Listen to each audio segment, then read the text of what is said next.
I see that a lot of people have written very good points in the class responses, and I encourage everybody to look at each other's responses. There's a lot of learning that is happening in this session, not just by my speaking, but by your participation in the activities in the class responses. So I would like to thank all of you for participating at this level in this activity. Okay, moving on. Now we come to the final stage of the PhD process, which is actually getting the student out of the door, right? So here again, what should be your concern at this stage? That is the question. Your student is getting close to finishing the work required for a PhD, and what should be your concerns at this stage? So once again, we will go to Mentimeter and rate the responses.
Okay, so there are a number of responses, and the top one seems to be, are we on the right track? Second one is there coherence in the thesis? The third one is, have they got enough publications? Fourth one is, are they having writer's block? And the fifth one is, have they got a job? So this one is slightly different from my own ranking. So for me, it is, the final stage is too late to ask the question, are we on the right track? So at a broad level, it might be appropriate to ask that question at a detailed level, and yeah, maybe the question was not clear enough. So that answer is also valid. The main thing that I think about at this point is there coherence in the thesis, and have they got enough publications? Are they ready to graduate? Okay. So let's look at some of the points here.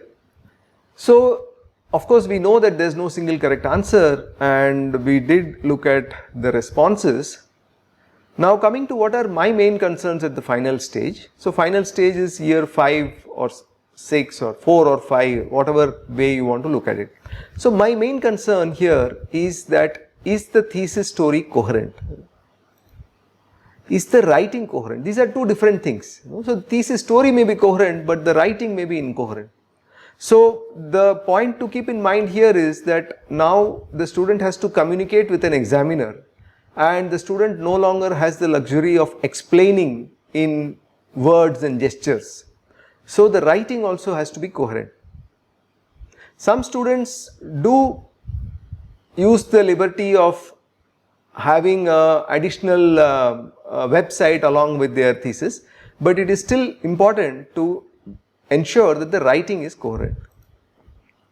Then the question is, are there sufficient publications? So again here the institutional constraints may come into play. For example, some institutes may require 2 journal publications, some others may say that look, we can consider some highly ranked conferences also, and so on. And then the question is, what next? What is this student going to do after graduation? So is it understood, is the path very clear that they may go to the industry, or they may go to a postdoc, or is it a small niche area in which the advisor has to do more work to carefully place the student? So here the recommendation is that as guides we have to keep in mind that writing the thesis and thinking about the future and doing it simultaneously is extremely stressful. Okay. So we have to remember our own PhD days and how much effort we had to put into writing our own thesis. Okay. So it's also important to recognize when the student is in the procrastination trap. So what the student might do is to dive into a whole bunch of other projects or start helping a lot of their peers just to avoid working on their own thesis. Okay. So this again is not very useful, and we have to help them to deal with it. As well as this is a good time to start talking about compartmentalization if the student is not already familiar with the technique or using that. So because soon enough it's going to be more stressful in terms of the number of things that they have to handle. So far they have been doing one project, and once they graduate they would go for a postdoc or an industry position or some such thing where they will soon be responsible for larger projects, multiple projects, and so on. And they do need to learn how to give focused attention to one topic even though there are multiple competing topics for their attention. Okay, once again some stories. So student S7 went towards writing a magnum opus thesis, which is the grand story, and had difficulty synthesizing all their work into a coherent story because it was a huge story, right? And the student had done a lot of things. So the way we got coherence in that thesis is by deleting work from the thesis, not adding work to the thesis, but by deleting work from the thesis till the story had a logical flow. Okay. So the thesis got done, but the work that we deleted from the thesis, some of those papers are yet to be written.